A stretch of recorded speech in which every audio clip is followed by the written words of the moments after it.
Alright, I'm going to try to ink this sketch using these oil-based markers from Daiso. Just try it out.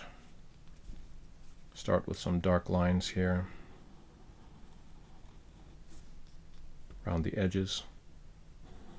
Sometimes I like to outline in unusual colors. So that's what we're doing here.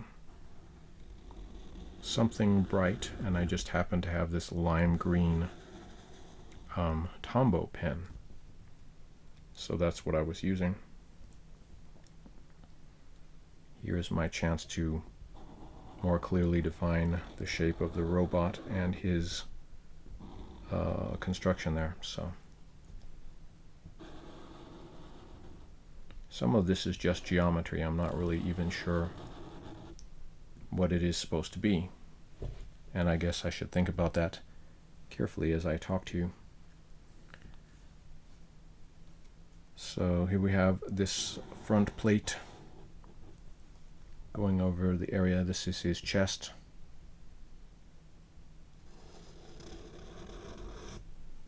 Now that I'm inking, I have to think about the line order.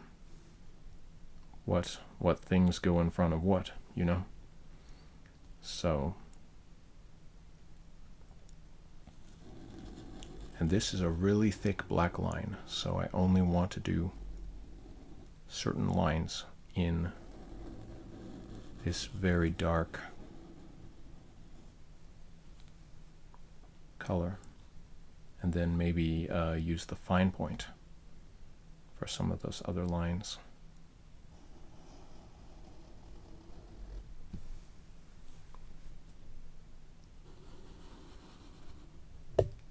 Works pretty well so far.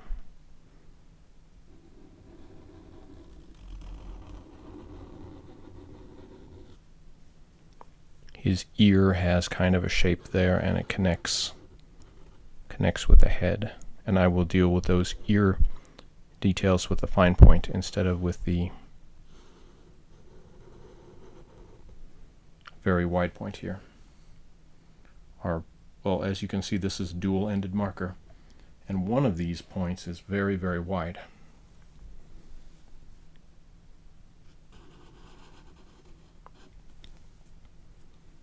There's a cat. The cat is scratching at the robot or something like that.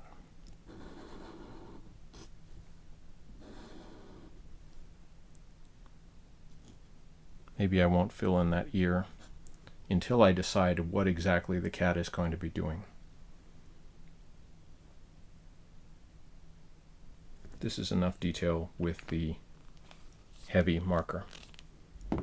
So then bring in the light marker. And I'll start adding in. Here's my chance to change the direction that the robot is looking.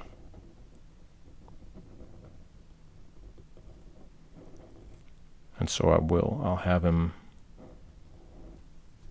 looking more up in a neutral sort of direction, because I have two other characters here, a cat as well as a robot reptile or some animal here.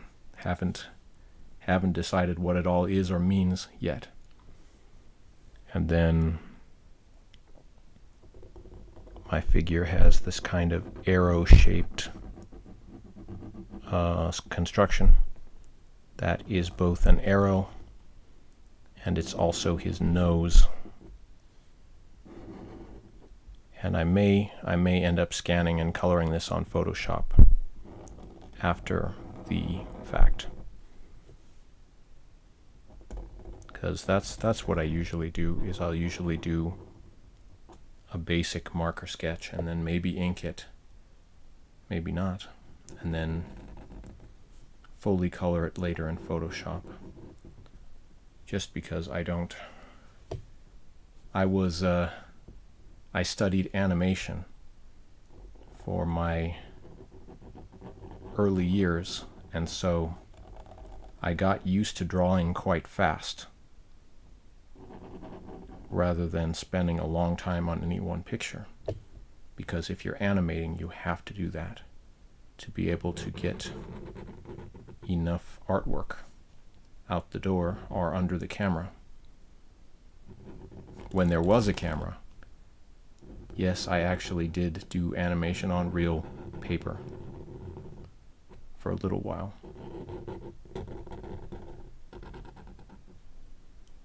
And still, there are those animators who animate on paper and then they scan it into a system.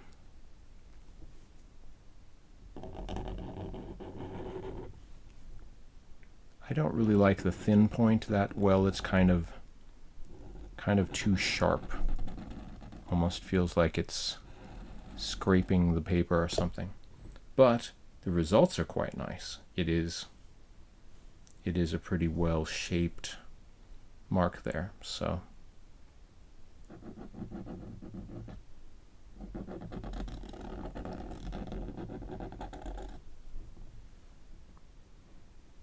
and there's more. I'll start filling in some of these background shapes here, just floating in space.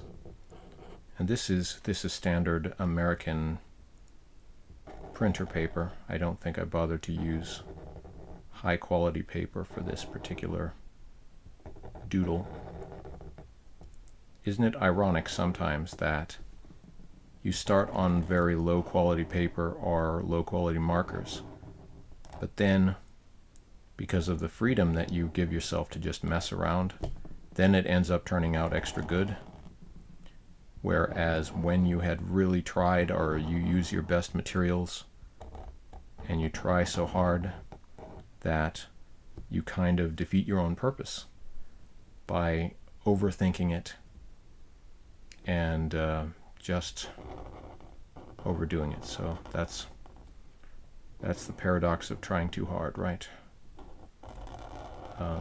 Here we go.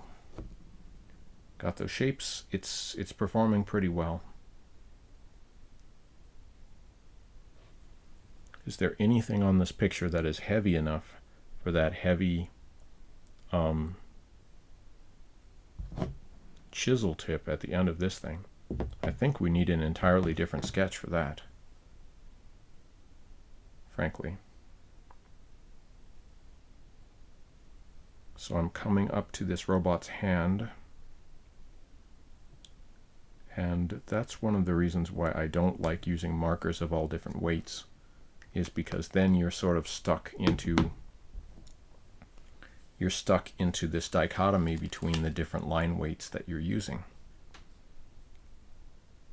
And one thing has to be heavy and the other thing has to be light, and then you don't want to break away from that, because then it looks, part of the picture might look wrong if you do it that way. And you don't want to be stuck in the world of worrying about consistency, because there's another anti-creative trap. But at the same point, one mark of professional artists' work is that it looks consistent, whereas a very amateur artist might have things that are kind of all over the place. They're not consistent. They don't, the things that they do don't match on the paper or on their character designs or in the world that they're designing. And I guess there's sort of two ways about matching stuff that you can go. Where is one where everything matches totally and it looks perfect. And then the other opposite is where everything is totally a mishmash of things going every different way. And then that is the opposite. And once you take it that far in that direction, it's like you meant to do that all along. That is your aesthetic, is things not matching, like it being a collage or something. But if you go halfway between those two opposites, and it looks halfway mismatched, then it just doesn't look very good. It looks kind of amateurish. So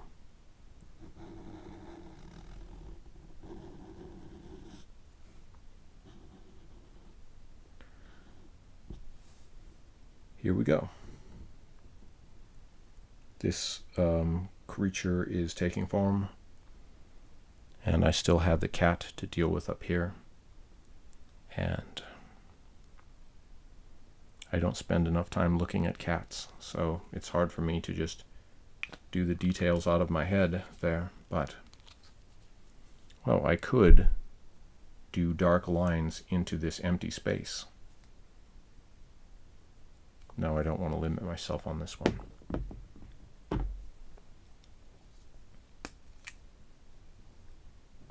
Then I could have these eyes looking up at this other thing, but do I want them to sort of look forward into space, like not really looking at anything in particular? I guess I will do that. Sort of blankly staring forward. And the question is, how intelligent do you want your creatures to look? Are they self-aware? Are they aware of the other beings around them? Are they in their own world? Are they just not sentient, not intelligent? And, well, obviously, it can be very funny to have your self-aware characters then have a blank stare, so they go from looking intelligent to looking very stupid, and that can give you a laugh.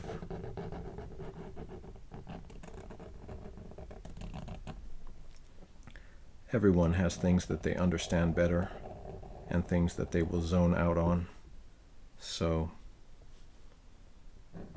that's a dichotomy there.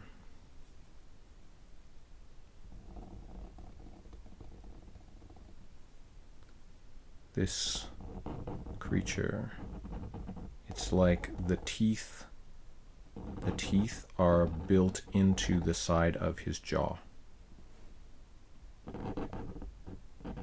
It's like a metal outer casing or something like that. Then the question is, if this character is a mechanical being or something like that, do we have to have a hinge for this metal upper head to open? Is that a requirement of the realism here?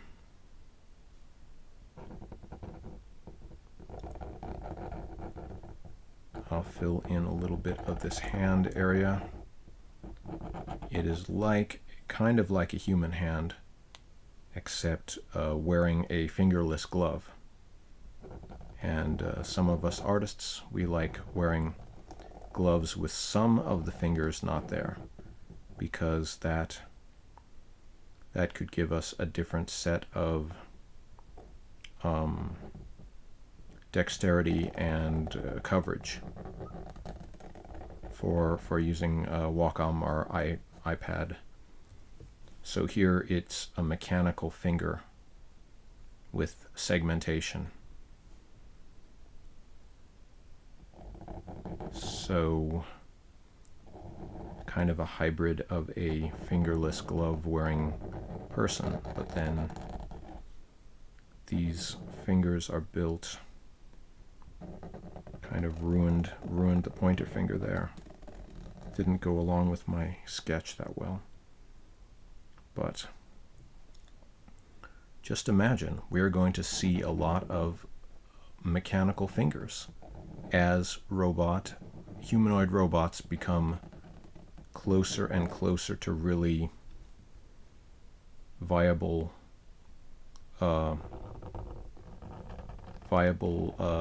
robots that can work with us in our own settings and in our own way. Won't that be amazing to watch them doing their thing, or really to watch them learning to do our thing? and we have to teach them. And once again, as I always say on this channel, you can't assume that the robots are going to create terrible things. We have to teach them to act in a good way, to respect humans and other robots and everything, and to get along in a way that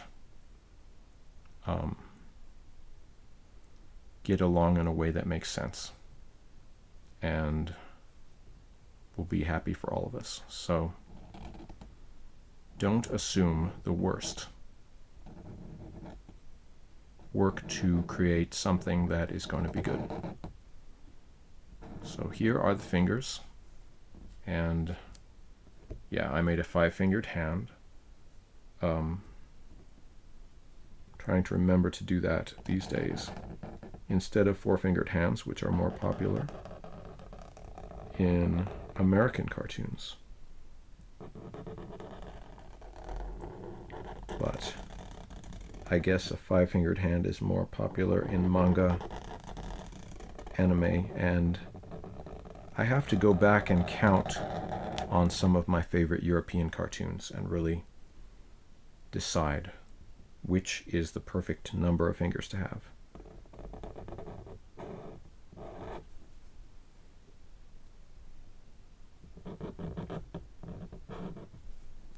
For some reason he's holding a spoon, and maybe I'll fill in other tools in his hand because unfortunately I put his finger out there instead of contacting the surface of the thing. So maybe I'll put another unknown cylinder in his hand. Maybe it's a thing with a button, remote controller, or something going on. And yes, why does a robot need a digital watch? I should have asked myself that question earlier, but assuming obviously that he, she, or it would have already a perfect understanding of what the international time is via a wireless link.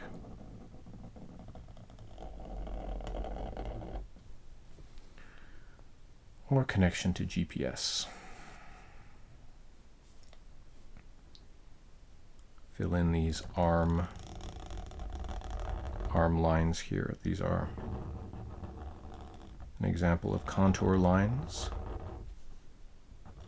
and having contour lines or patterns that go along with the surface are another great way to establish a three-dimensional picture.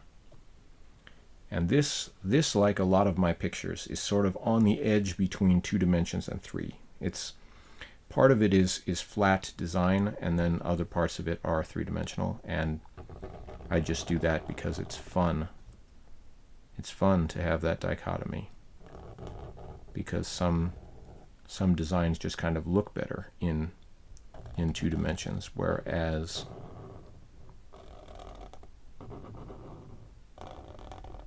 others in 3.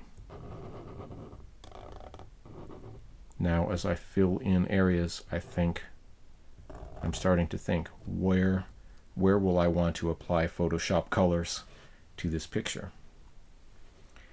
And now I just instinctively always close off areas, so the fill bucket will be able to handle them later on. Always close off these areas. Don't leave any little gaps that you then have to fix later on. And luckily, you can correct mistaken marks on the world by your photoshopping. I guess I will add another panel onto the chest here at the surface level for those fill-ins.